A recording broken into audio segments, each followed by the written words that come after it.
नमस्कार, जय हिंद, सत श्री अकाल, वेलकम एंड वेलकम। कहाँ पर welcome? Welcome to my YouTube channel knowledge entertainment.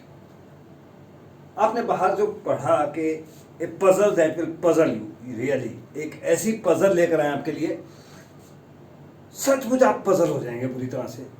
और ऐसा नहीं है कि टाइम नहीं दूंगा, मैं आपको पूरा टाइम दूंगा कि आप खुद सॉल्व कीजिए उसे। लेकिन अगर आप उसे सॉल्व ना कर पाए तो गुजारिश है कि आप वीडियो को जहाँ पर आपने स्टॉप किया था पजल सुनने के बाद, वहाँ से दोबारा स्टार्ट कर लीजिएगा एक बार दोबारा कि कैसे इसको सॉल्व करना है, और इस तरह की कोई भी पजल हो तो उसे कैसे सॉल्व करना है। तो पजल शुरू करने से पहले एक बार फिर मेरी आपसे गुजारिश है कि आपके स्क्रीन पर जो सब्सक्राइब लिखा हुआ है रेड कलर के बॉक्स में वाइट कलर से, उसको प्रेस कीजिए। आप इस परिवार से जुड़ जाइए हमेशा हमेशा के लिए, ताकि इस तरह के जो नॉलेजेबल बातें हैं, जो मैथमेटिक्स की ट्रिक्स हैं और जो पजल्स हैं, इस तरह की बातें उससे आपको जानकारी मिलती रहे लगातार, और वो भी सबसे पहले। और नोटिफिकेशन बेल को जरूर प्रेस कीजिएगा, क्योंकि यहाँ मैंने वीडियो डाली और वहाँ आपके पास नोटिफिकेशन आया। तो बात अच्छा, वीडियो को लाइक तभी कीजिएगा अगर आपको पसंद आए, ना पसंद आएगा तो लाइक मत कीजिएगा। और हाँ, अगर पसंद आ गई तो शेयर जरूर कीजिएगा अपने सभी व्हाट्सएप ग्रुप्स में, अपने दोस्तों के साथ, अपने रिश्तेदारों के साथ, अपने परिवार के मेंबरों के साथ, कि उनका भी स्किल देखें कि वो इस पजल को कहाँ तक सॉल्व कर सकते हैं। तो चलिए शुरू करते हैं आज की ये पजल। लीजिए, पहले तो आपको पजल बताएं कि क्या है पजल। 11 चोर थे, 11 चोर थे। उन्होंने कहीं से कुछ सोने के सिक्के चोरी कर लिए। तो उन्होंने आपस में उन्हें बांटना भी था।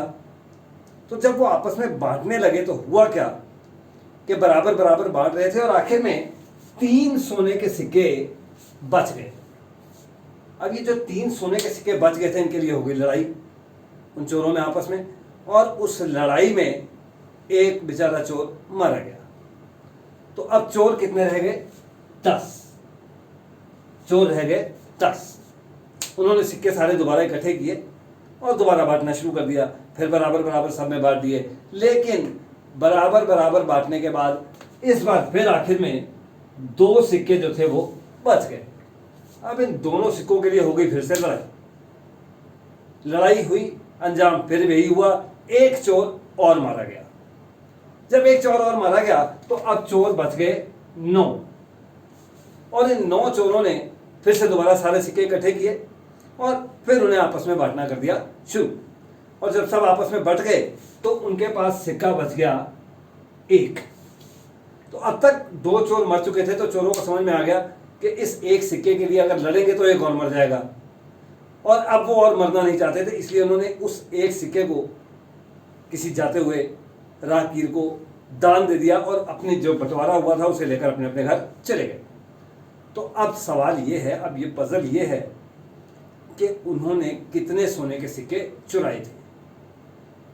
अगर आप इसे खुद सॉल्व करना चाहते हैं तो आप वीडियो को यहीं पर कर दीजिए स्टॉप, आगे मत जाइएगा, क्योंकि आगे सॉल्यूशन शुरू हो जाएगा। लेकिन सॉल्यूशन देखने से पहले अगर आप अपना दिमाग इस्तेमाल करना चाहते हैं, कोई हिट एंड ट्रायल लगाना चाहते हैं, 2-4 नंबर ट्राई करना चाहते हैं, तो जरूर कीजिए और देखिए कि आप सही जवाब तक पहुंच पाते हैं कि नहीं। अगर पहुंच गए तो आप सुपर जीनियस, नहीं पहुंचे तो फिर भी परेशान होने की जरूरत नहीं है। ऐसा नहीं है कि उस केस में आप जीनियस नहीं है, क्योंकि ये पजल इतनी आसान नहीं है कि आप हिट एंड ट्रायल से इसे सॉल्व कर लेंगे। लेकिन इस तरह के सवाल को हल कैसे किया जाए, बिल्कुल लेमैन मेथड से, बिल्कुल बेसिक मेथड से, तो वो जो है सॉल्यूशन, अब इसका सॉल्यूशन, इसकी ट्रिक करने जा रहे हैं हम शुरू। तो आपने करना क्या है, इस तरह के सवाल में यहाँ पर मैंने नंबर ऑफ थीव्स जो थे, नंबर ऑफ चोर जो थे वो लिख लिए, और यहाँ पर जितने जितने सिक्के हमारे बच गए थे रिमाइंडर्स में, वो मैंने लिख लिए। अब आपने क्या करना है, 2 कॉलम आपने और बनाने हैं, एक इस तरफ और दूसरा इस तरफ। तो यहां पर हम क्या कर रहे हैं, यहां पर हम लिख रहे हैं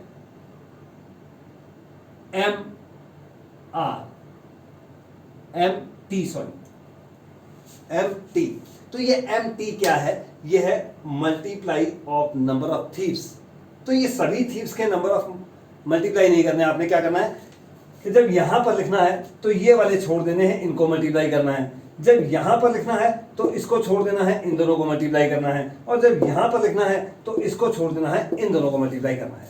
तो सबसे पहले हम यहाँ पर जो नंबर लिखने जा रहे हैं तो हमें क्या करना पड़ेगा कि हम ये जो 11 है इसको छोड़ देंगे और बाकी दोनों को कर लेंगे मल्टीप्लाई।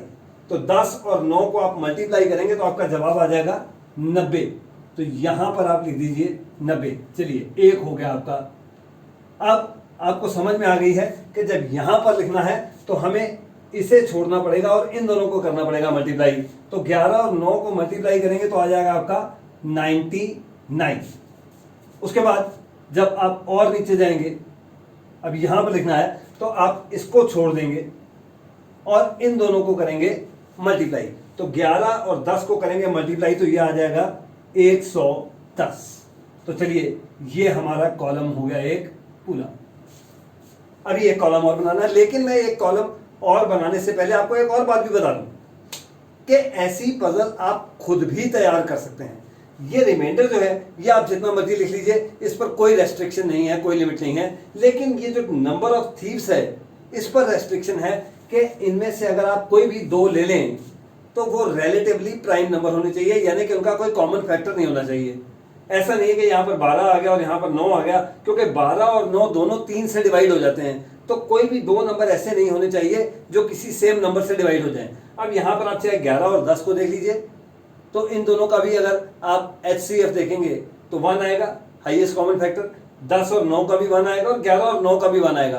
तो अगर आप इस तरह के 3 नंबर लिखते हैं जो आपस में को प्राइम है, जिनका HCF 1 है, तो आप खुद भी पजल बना सकते हैं और इस मेथड से सॉल्व करके उसका आंसर भी निकाल सकते हैं और अपने दोस्तों को, अपने आसपास के लोगों को पजल कर सकते हैं। तो ये एक अकेली पजल नहीं है, ये पजलों का ढेर है।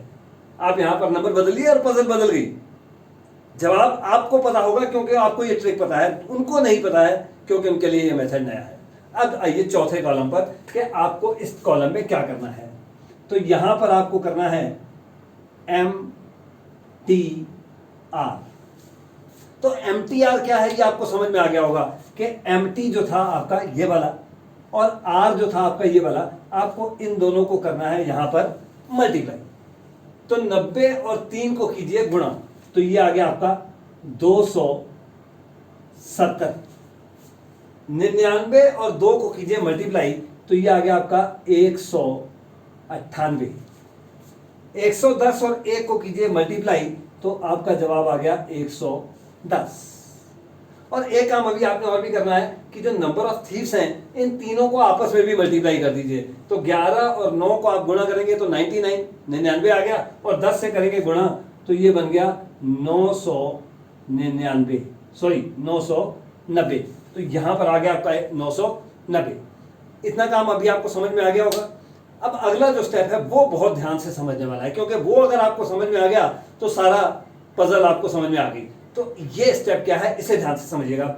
ये जो आपके पास नंबर है 3, अब आपने करना क्या है इसमें, इनमें से 2 नंबर अलग करने हैं और 1 अलग करना है। वो किस तरह से करना है, उसकी ट्रिक क्या है कि आपने जो 2 नंबर अलग करने हैं उनका जो डिफरेंस है उसका कोई ना कोई मल्टीपल तीसरे नंबर से 1 कम या 1 ज्यादा होना चाहिए।